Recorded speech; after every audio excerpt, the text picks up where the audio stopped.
ახალციხის ციხის დირექტორი და ადმინისტრაცია აუცილებლად შეიცვლება და ეს იქნება განათლებული და ახალციხის პატრიოტი. ეს განცხადება ახალციხის ახლად არჩეულმა მერმა გააკეთა. აღნიშნულ განცხადებას ციხის დირექტორი გამოეხმაურა. გუჯა ბიჭაშვილის თქმით, თანამდებობიდან გადადგომა მისთვის პრობლემას არ წარმოადგენს.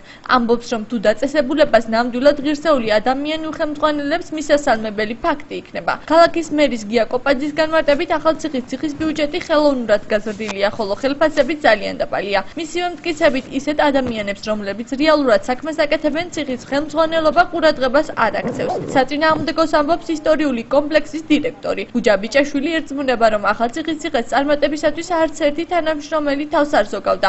ამ ეტაპზე ახალციხის ციხის დირექტორი შვებულებაში იმყოფება. მის მოვალეობას კი ლაშა ამირეჯიბი ასრულებს. შეგახსენებ, რომ რაბათის კომპლექსის დირექტორად გუჯა ბიჭაშვილი 2013 წლის 28 მარტს ოფიციალურად დაინიშნა. Ჩვენი კრიტერიუმებით ეს იქნება ადამიანი, რომელიც იქნება განათლებული პირველ რიგში, იქნება ახალციხის პატრიოტი და ამ ციხის მუშაობას წარმართავს ქალაქის და ქალაქის მერის საკეთილდღეოდ და არ იქნება წურბელა მიბმული ქალაქის ბიუჯეტზე. ასევე ის ადამიანები, რომლებიც ნამდვილად მუშაობენ და იქ და ფული შემოაქვთ, ასე ვთქვათ, ისინი არიან გვერდზე მიწეულები.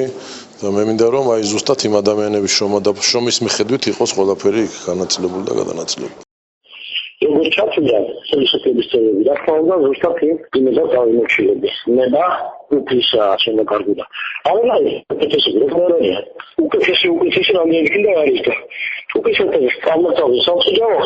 წარმატებული სავიზიტო ბარას ჩვენ ახალციხის ციხეს. იგი ის მომენტის მისამე პრობლემა არ არის. არანაირი პრობლემა დაჟურდა შეცდომის სამებში.